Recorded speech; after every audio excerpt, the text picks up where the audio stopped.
Hey, what's up, everyone? Hope you've all had a lovely week so far. I just turned 23 a couple of weeks ago and spent my birthday exploring Brooklyn. I wanted to make this video as something I've been doing on my birthday the past couple of years that I've been journaling is to reflect back on the past year in terms of how I've grown and the life lessons I've learned. Safe to say there's been a lot of change the past year of my life, whether it be graduating college or quitting my first job. But I've grown and learned so much from those experiences and everything in between, and couldn't be more grateful for them all to be who and where I am in life today. So with that being said, here's 10 lessons from 22. Lesson number 1, be intentional with your time and energy. After starting out in college as someone who stuck to a strict routine, I began to live by the mantra, say yes to everything. Yet I found that I would spend my time doing things I didn't enjoy and with people who barely knew me, often sapping my energy. As we get older and have more responsibilities and less time, it's not so much what you say yes to, but rather what you say no to, the boundaries you set for yourself. And as someone who didn't grow up with many boundaries, saying no has been something I've had to learn, and likewise understand when other people do so as well. No one, regardless of how wealthy they are, gets more time or energy. They truly are your most precious resources, so be strict and protect them. This goes into lesson number 2, which is surround yourself with people who energize you and make you feel seen, heard, and understood. There's a quote that goes, "You're the average of the 5 people you spend the most time with." And while there may be some nuance to this, I really believe that the people you surround yourself with are a reflection of who you are and what you value. I might have only recently turned 23, but at this point in my life, the path that I'm now on, I strive to surround myself with people who uplift me, people who are chasing lofty dreams, and most importantly, people who are living for more than just themselves. Lesson number 3, everyone has a story they want to share, whether they admit it or not. It might be a moment of exuberant joy, an unthinkable low, or an unfulfilled dream. But regardless, everyone has a journey behind how they got where they are. So give them the chance to share their story and just listen.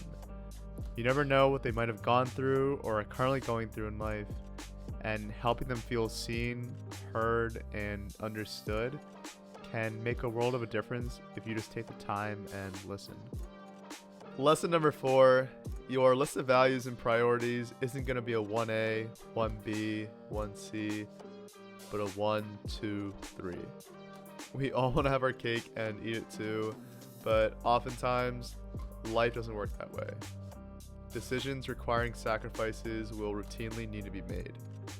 If you value your career over your relationships, then by all means, take that job with less work-life balance and better career opportunities, but don't get upset when your job requires you to cancel plans or not make them at all.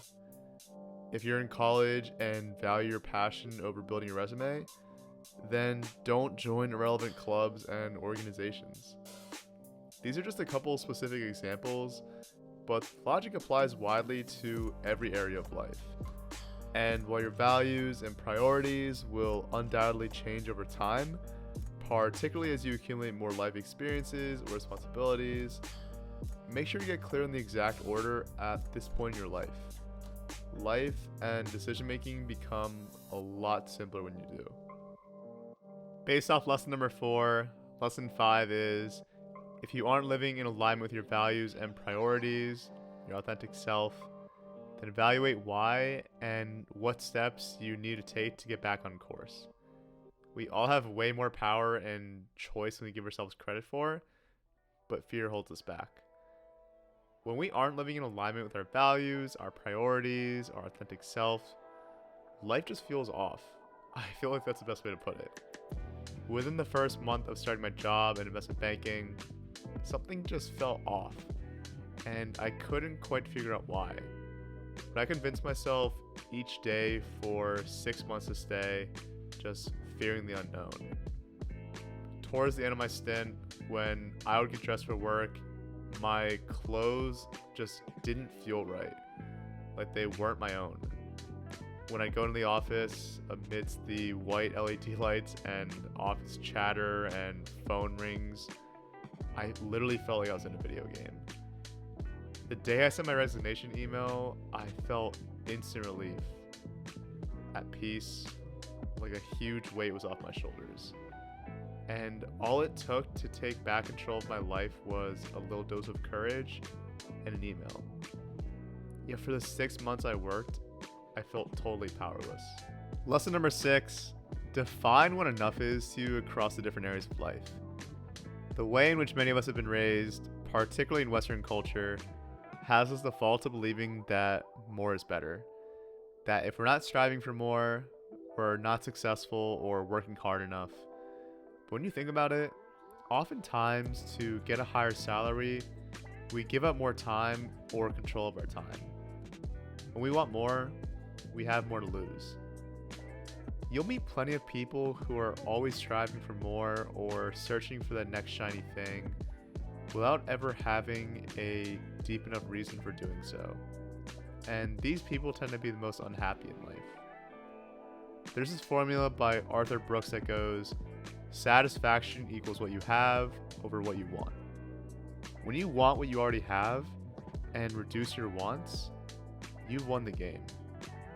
When you know what enough is to you, then you can cut out all the excess and redirect whatever freed up time, energy, and money towards things that actually matter in life.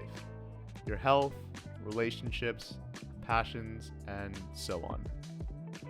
Lesson number 7, bet on and invest in yourself. Because at the end of the day, no one else is responsible for your life but you. If you're dissatisfied at work, your boss definitely isn't going to go and find you another job.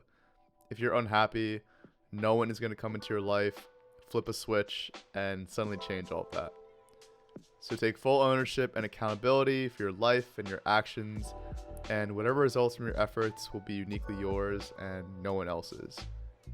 Ultimately, the most important investment you can make is in yourself, so start building the equity as early as possible and let your investment compound over time. Go find what you're truly passionate about and put in the time, energy, and resources necessary to create something and be someone you're proud of. Lesson number 8, the most important relationship you have is with yourself. So spend time understanding who you truly are. I thought I knew who I was, but in reality, I barely knew myself. I was an acquaintance at best. The self-awareness I had was totally surface level. People, myself included, don't realize how much our baggage, our anxieties, our fears are deeply rooted at a fundamental level, affecting our day-to-day lives and interactions, how we act, how we think, and so on. And unless we peel back the layers of our conditioning or programming, we fall into lifelong patterns of behavior, living life on autopilot, and never fully in control of our lives. It's sort of like when you touch something hot and you don't have to consciously think about pulling away. You just do so off reflex or instinct. The same applies to so much more in life. We simply react to a situation as opposed to being able to respond with intention. And nothing in our lives ever truly changes. Lesson number 9, work on finding your North Star, your purpose in life. I say this fully knowing how daunting it sounds to have a purpose, but ultimately, everyone is on their own unique timeline and journey in life, and there's no defined point at which we need to have things figured out, and perhaps we never truly will. At the end of the day, you're right where you're meant to be. However, the least we can do to start thinking about our purpose is to think bigger than just ourselves. As I can't name many people who are genuinely happy in life, who live only for themselves and no one else. So think about the kind of impact you want to have. Define what constitutes a meaningful and fulfilling life, and build from there. If you can do this, you're already on the right path and ahead of most people. Lastly, and I feel like this is the general theme of all the lessons, it's an area that I've talked about throughout my videos, particularly my first one. But lesson number 10 is to constantly reflect, question things, and ask why. As we grow older, we tend to lose the childlike curiosity that had us questioning everything and anything. We just start to take things for what they are, or rather what they appear to be. But ultimately, it's this curiosity that leads to reflection, which can help us build our self-awareness. The more self-aware we are, the better we're able to define and live a more meaningful and fulfilling life. So that whether we live to 103 or 23, we can say that we lived a life with no regrets. One that was true to us and one that we're proud of. With that being said, that's all I have for you today. Hopefully you'll take away something from this video, but if not, that's totally okay too. I just want to take a moment and express how grateful I am for each and every one of you, and needless to say, I'm here for you every step along the way, regardless of whatever stage of life you're in right now. Thank you all, and good night.